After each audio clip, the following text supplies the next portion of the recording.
మాజీ CM YS Jagan విద్యా వ్యవస్థను ఎంతగానో అభివృద్ధి చేశారని ఎమ్మెల్సీ పర్వతరెడ్డి చంద్రశేఖర్ రెడ్డి అన్నారు.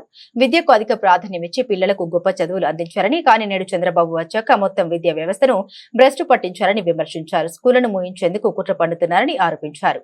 మీ అందరికీ తెలుసు, మాజీ ముఖ్యమంత్రి వర్యులు జగన్మోహన్ రెడ్డి గారు ఎడ్యుకేషన్ సిస్టమ్కి ఎంత ప్రయారిటీ ఇచ్చినారన్నది అందరికి కూడా తెలుసు.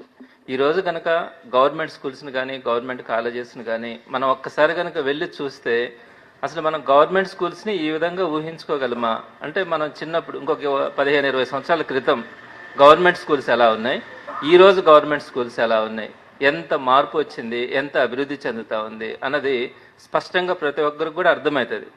అయితే జగన్మోహన్ రెడ్డి గారు అనేక సంస్కరణలను తీసుకొని వచ్చి విద్యా విప్లవాన్ని తీసుకొని వచ్చారు.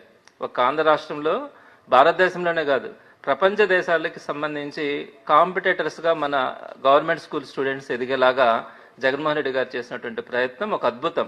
ఈ విషయంలో ఆంధ్ర రాష్ట్ర ప్రజలు ఎవరు కూడా కాదనలేరు. చంద్రబాబు నాయుడు గారు 100 సంవత్సరాలు సీఎంగా ఉన్నా కూడా ఆయన ఇంత గొప్పగా గవర్నమెంట్ ఎడ్యుకేషన్ సిస్టమ్ని మార్చే అవకాశం అయితే లేదు. అయితే ఈ 9 నెలల్లో, అంటే సుమారుగా 8 నెలలు మాత్రమే పూర్తయింది, చంద్రబాబు నాయుడు గారి ప్రభుత్వం ఈ విద్యా వ్యవస్థకు సంబంధించి ఒక డిజాస్టర్, అంటే ఏ విధంగా ఆ వ్యవస్థని నాశనం చేస్తా ఉన్నారు అన్నదానికి నేను మీకు కొన్ని ఉదాహరణలు కూడా తీసుకొని వస్తాను. ఆయన చేసింది ఒక విద్యా విప్లవం అయితే, ఈయన చేసింది టోటల్గా విద్యా వ్యవస్థని కొలాప్స్ అయ్యే పరిస్థితికి తీసుకొని వస్తా ఉన్నారు గవర్నమెంట్ ఎడ్యుకేషన్ సిస్టమ్ని. ప్రధానంగా మీరు కనుక ఎలక్షన్ ముందు కనుక చూసుకుంటే జీవో నెంబర్ 117 రద్దు అనే విషయాన్ని తెలుగుదేశం కూటమి పార్టీ పెద్ద ఎత్తున ప్రజల ముందుకు తీసుకుని వచ్చింది. 117 జీవో రద్దు చేస్తామని వారు మేనిఫెస్టోలో కూడా ప్రకటించారు. అంటే 117 జీవోని రద్దు చేస్తాము అని.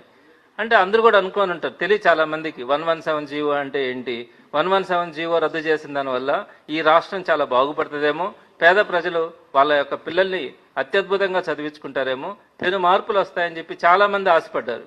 అంటే ఈ 117 జీవో గురించి అవగాహన కూడా లేక నేను చెప్తున్నాను. 117 జీవో అంటే ఏంటి, మామూలుగా మన ఎడ్యుకేషన్ సిస్టంలో 3 రకాల స్కూల్స్ ఉన్నాయి. ఒకటి ప్రైమరీ స్కూల్స్, అంటే 1 నుంచి 5వ తరగతి దాకా ప్రైమరీ స్కూల్స్ ఉంటాయి. 2 యూపీ స్కూల్స్ 7వ తరగతి దాకా ఉంటాయి. హై స్కూల్స్ 10వ తరగతి దాకా ఉంటాయి. అయితే జగన్మోహన్ రెడ్డి